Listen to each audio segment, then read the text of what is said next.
حضرت عزیر علیہ السلام نے دعا کے لیے ہاتھ اٹھائے، پروردگار عالم یہ مجھے دیکھنا چاہتی ہے تو اس کی آنکھیں لٹا دے، اس کے پیر سلامت صحیح کر دے۔ جو ہی ہاتھ اٹھانا تھے گڑیا کے پیر بھی ٹھیک ہو گئے، آنکھیں بھی لوگ روشنی بھی واپس آ گئی۔ جب اس نے دیکھا عزیر علیہ السلام کو کہنے لگی واقعی تم عزیر ہو، میری آنکھوں نے دیکھ لیا ہے، تم واقعی وہی ہو۔ وہ گڑیا حضرت عزیر علیہ السلام کے ہاتھ کو پکڑتی ہے اور پکڑنے کے بعد بنی اسرائیل کے جہاں وڈیرے لوگ بیٹھے ہوئے تھے، علماء بیٹھے ہوئے تھے، بڑے بڑے لوگ بیٹھے ہوئے تھے، دوسرے اگر نیندر آئی ہے تو پھر میرا کوئی علاج نہیں، توجہ ہے، بڑے بڑے لوگ بیٹھے ہوئے تھے۔ کہا اس کو جانتے ہو یہ کون ہے؟ سبحان اللہ۔ لوگوں نے کہا نہیں، کہا یہی عزیر علیہ السلام۔ سبحان اللہ۔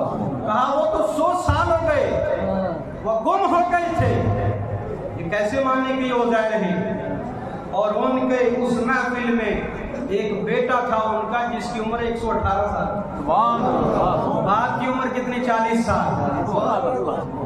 دادا بڑا ہوتا ہے یا باپ بڑا ہوتا ہے؟ بولو، باپ بڑا ہوتا ہے۔ یہ بھی معمہ ہے، یہ رب کی قدرت کا کرشمہ ہے۔ دادا بڑا باپ چھوٹا، لیکن یہاں پر رب کی قدرت نے بتا دیا یہ قانون کبھی کبھی رب بدل بھی سکتا ہے، رب کے سامنے کوئی مشکل نہیں۔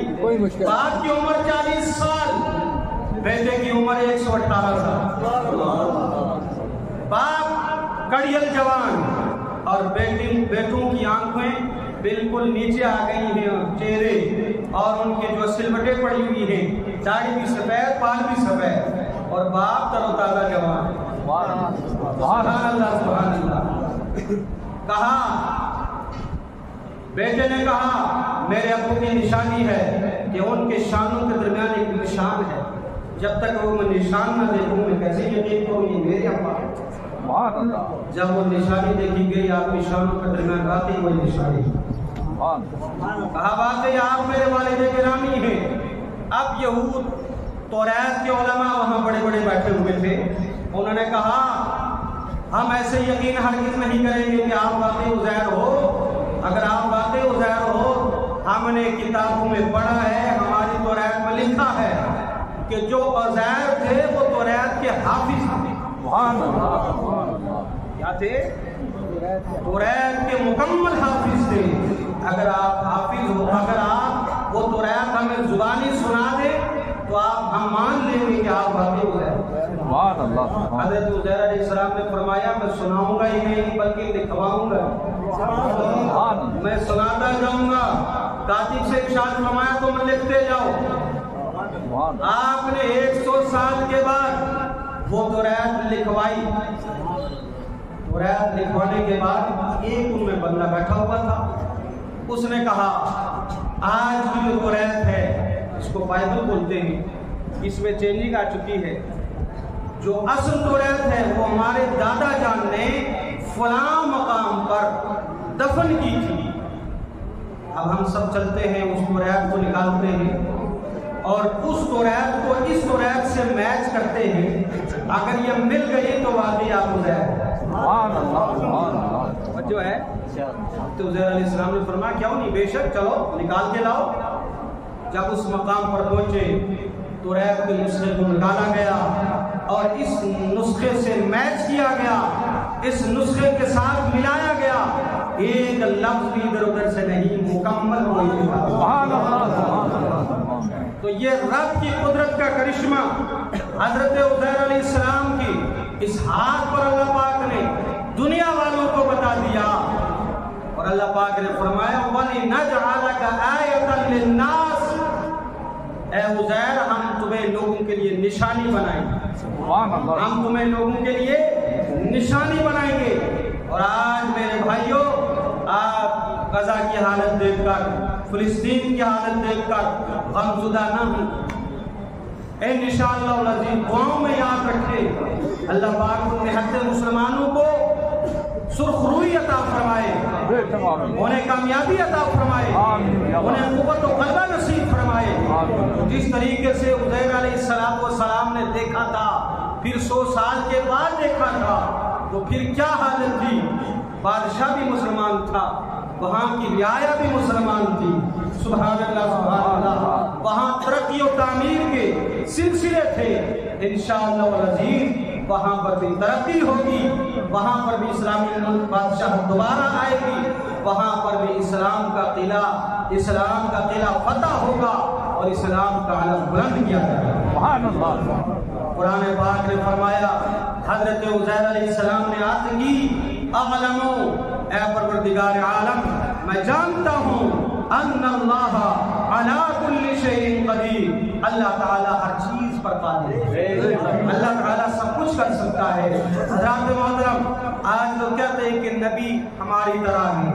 میں ان سے کہتا ہوں, مجھے بتاؤ آپ نے جو یہ ایمان لایا ہے کہ قیامت کے بعد اللہ پاک ہمیں دوبارہ زندہ فرمائے گا, ایمان ہے نہیں ہمارا؟ بولو, جو اس پر ایمان نہ لائے وہ مسلمان نہیں ہے. لیکن کسی نے دیکھا ہے مردوں کو زندہ ہوتے ہوئے؟ نہیں.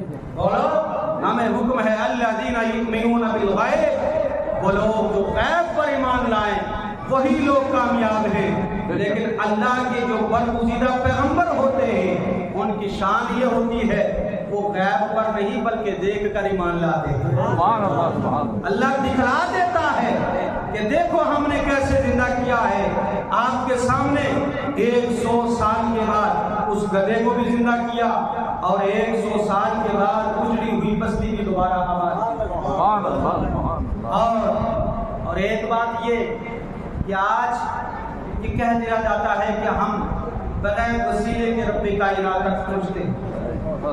اگر ایسا ہوتا تو پھر رب کائنات پیغمبروں کے ہی ذریعے یہ نشانیاں کیوں دکھلاتا؟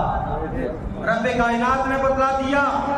ادھر میرے خلیل حضرت ابراہیم علیہ السلام نے جب یہ کہا تھا انا یحیی ھذہ کیف تحیی الموتى, تو مردوں کو کیسے زندہ کرتا ہے, تو رب کائنات نے فرمایا تھا 4 پرندوں کو لے, تو پھر 4 پرندوں کو آپ کے ہاتھ میں زندہ کیا تاکہ دنیا والوں کو پتہ چل جائے کہ میں رب العالمین ہو کر جبکہ میں ہر چیز پر قادر ہوں, اس کے باوجود میں اپنی قدرت کا کرشمہ اپنے نبی اپنے خلیل کے ہاتھ کے ذریعے یہ تمہیں دکھلا رہا ہوں کہ تم تو میرے بندے ہو.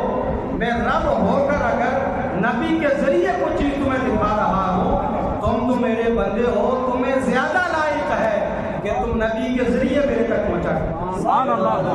ادھر حضرت ایوب علیہ السلام جب وہ بیمار ہوئے تو رب کائنات نے کیا فرمایا, ارکض برجلک ھذا مغتسل بارد وشراب. قرآن پاک میں ہے کہ اپنی ایڑیاں رگڑیے.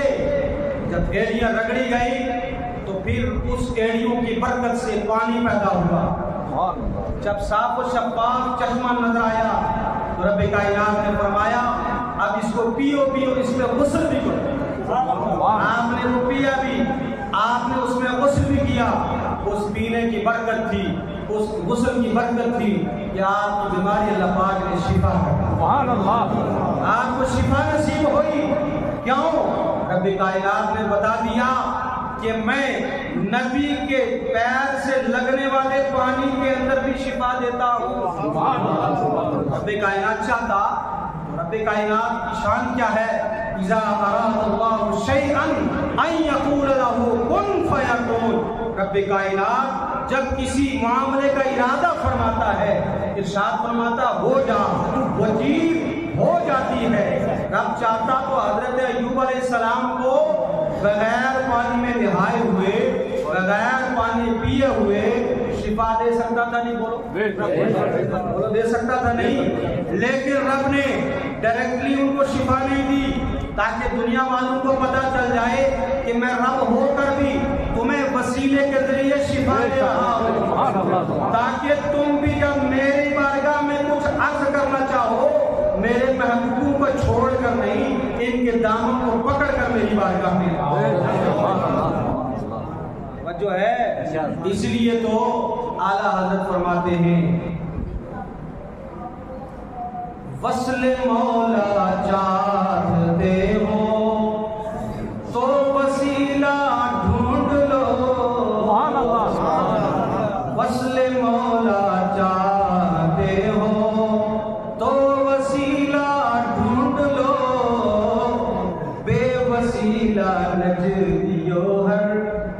کس خدا ملتا نہیں بے وسیلہ نجدیو ہر کس خدا ملتا نہیں استغفر اللہ تعالی ربی من کل ذنب متوب الیہ. ہمارے بولنے کے دوران آپ کی سماعتوں کے درمیان اگر کوئی غلطی ہوئی ہو رب کائنات کی بارگاہ میں ہم استغفار کرتے ہیں.